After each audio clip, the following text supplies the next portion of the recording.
कहने लगा 11-12 साल का नौजवान आया, मुझे तौबा करा गया। तो कहा जनाब आपको कैसे मिला? तो वो शख्स कहने लगा हुजूर कल मैं गया बाजार, मैंने बगदाद के चौक से 10 किलो मछली भी खरीद ली और कुछ और जरूरत की चीजें भी, मेहमान आने थे, वो सारा कुछ खरीद के मैं जब निकला तो सामान ज्यादा हो गया। चौक में मजदूर बैठे होते थे, मैंने कहा भाई मेरे साथ फलां मोहल्ले तक सामान पहुंचाना है। वो बच्चा कहने लगा चचा अगर मैं चलूं तो। मैंने उसको एड्रेस वगैरह बतलाया तो 3 दिनार मजदूरी तय हो गई सामान घर पहुंचाने की। कहते मेरे साथ वो निकला और जब रास्ता तय करने लगा तो रास्ते में गर्मी बड़ी सख्त थी, जोहर का वक्त था।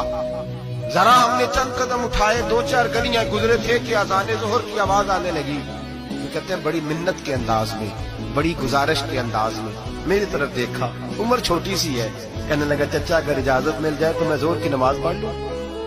कहते मैं एक जगह फट्टे पे बैठ गया और गप्पे करने लगा, सामान वहां रखा, मैंने कहा पढ़ ले नमाज। कहते बच्चा नमाज पढ़ने चला गया, बाकी लोग देर से आए, वो नमाज पढ़ के जल्दी आ गया। मैंने कहा बेटे तू जल्दी आ गया है? कहने लगा इसलिए जल्दी आया हूं कि आप ये ना समझे ये काम चोर है, मैंने नफल छोड़ दिए हैं, फारिग होके पढ़ लूंगा। कहते सामान उठाया, रास्ते में गर्मी शिद्दत की थी, उसका पसीना बहने लगा, मैं आगे बढ़ा, मैंने कहा बेटे सामान थोड़ी देर के लिए मुझे दे दो, गर्मी ज्यादा है। कहने लगे मैं आपको नहीं दे सकता, इसलिए कि 3 दिनार मजदूरी घर पहुंचाने की तय की है, मैं फिर मजदूरी पूरी नहीं लूंगा, पैसे कम लूंगा। कहते मैं महबे हैरत हो गया, उस जवान की बात ने मेरे सारे वजूद थर थर कपा डाला कि इस दौर में इस किस्म के लोग। कहते घर ले गया उसको, मैं सामान रखा, मैंने कहा तुम यहाँ ठहरो, मैं 3 दिनार मजदूरी लाता हूँ। कहते पैसे लेने गया तो बीवी को बताया, बड़ा नेक है, बड़ा परहेजगार जवान है। कहने लगी रोटी पकी हुई है, उसे कहो दोपहर का खाना खा ले। कहते मैं बाहर गया, 3 दिनार थमाए, मैंने कहा बेटे एक बात मानोगे? तो कहते हैं 3 दिनार दे के कहने लगा अब तो आप मालिक हो गए, मैंने नमक खा लिया है, अब तो हर बात मानूंगा, असला नाल जे नेकी करिए नस्ला ताक नहीं भूल दे, मैं अब हर बात मानूंगा। तो मैंने कहा दोपहर का खाना खा लो। कहते उसकी गर्दन झुक गई और बड़े धीमे लहजे में कहने लगा मैं नहीं खा सकता, मैंने रोजा रखा हुआ है, रोजा रखा हुआ है, नफली रोजा रखा हुआ है।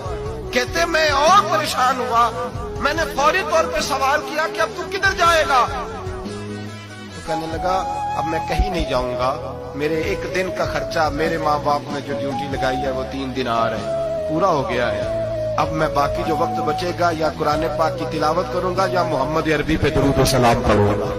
मैंने कहा इफ्तारी कर लेना। कहने लगा मुझे मस्जिद बता दो, मैं जाके अल्लाह अल्लाह करता हूँ, मुझे शाम को ले आना। इफ्तारी हमारे साथ उसकी तय हो गई, मस्जिद चला गया, मगरिब बाद लेने गया तो कहने लगा इशा के बाद आना, अब तो मैंने पानी से इफ्तार कर लिया, खाना खाने जाऊंगा तो जमात रह जाएगी। कहते हैं शाह के बाद में लाया, उसको खाना खिलाया, रात गहरी हो गई तो मैंने कहा तू सो नहीं जाता? कहने लगा कोई अर्ज नहीं, कभी दूर मजदूरी करने निकल जाऊं तो रह भी जाता हूं, घर वालों को पता है। कहते मैंने मुसाफिर खाना खोला, यूं समझिए ड्राइंग रूम बैठक मैंने खोली, उसको सुला दिया, मैं और मेरी बीवी अपनी माजूर बेटी को रोटी देने गए और हमने जाके उसको खाना खिलाया जो टांगों से माजूर थी, और साथ कहा कि बेटी आज बड़ा परहेजगार जवान हमारा मेहमान है, आज चढ़ती जवानी और तकवे की रोशनी उसके चेहरे से चमकती है, क्या बात है, बड़े ही अच्छे घराने का तरबियत याफ्ता है। कहते हैं बच्ची को खाना खिला के लौटे, अपने कमरे में सो गए, बेटी अपने कमरे में लेट गई, तरस गए थे कि बेटी कदमों पे चले। तहज्जुद का वक्त हुआ तो दरवाजे पे दस्तक हुई, बड़ी बेचैनी के साथ उठे मियां बीवी, कौन है? बेटी की आवाज आई अब्बा जी दरवाजा जल्दी खोले।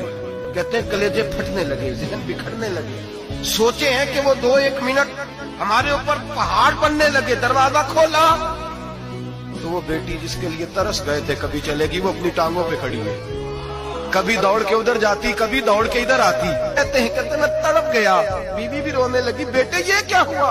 हम तो मायूस होने लगे थे माज़अल्लाह कि अब तो ठीक नहीं होगी, क्या हुआ? कहने लगे अब्बा जी अम्मा जी आपने बताया ना नेक जवान आया है, नेक आया है, तो मैं आप चले गए तो मेरे दिल में ख्याल आया ऐ अल्लाह अगर वो वाकई नेक है तो उसके सदके मुझे शिफाई अता फरमा दे, या अय्युहल्लज़ीना आमनू इत्तक़ुल्लाह वब्तगू इलैहिल वसीला, ऐ अल्लाह सेहत ही दे दे। कहते अभी मेरी दुआ भी पूरी नहीं हुई कि मेरा वजूद हरकत करने लगा और ये देखो मैं उठ के खड़ा हो गई हूँ। कहते हैं हम लोगों ने ये देखा तो भागे उसके कमरे की जानिब, जब दरवाजे पे हाथ रखा तो दरवाजा खुल गया। آگے گئے تو پلنگ خالی تھا، ایک رکا چھوڑ گیا ہے. کہنے لگا مجھے پتا ہے میری حقیقت کھل گئی ہے، میں تو اللہ کا بندہ ہوں. اگر تمہیں مجھ سے ذرا بھی پیار ہو گیا ہے تو پھر میرے پیچھے نہ بھاگنا، اللہ کی بارگاہ میں جھک جانا.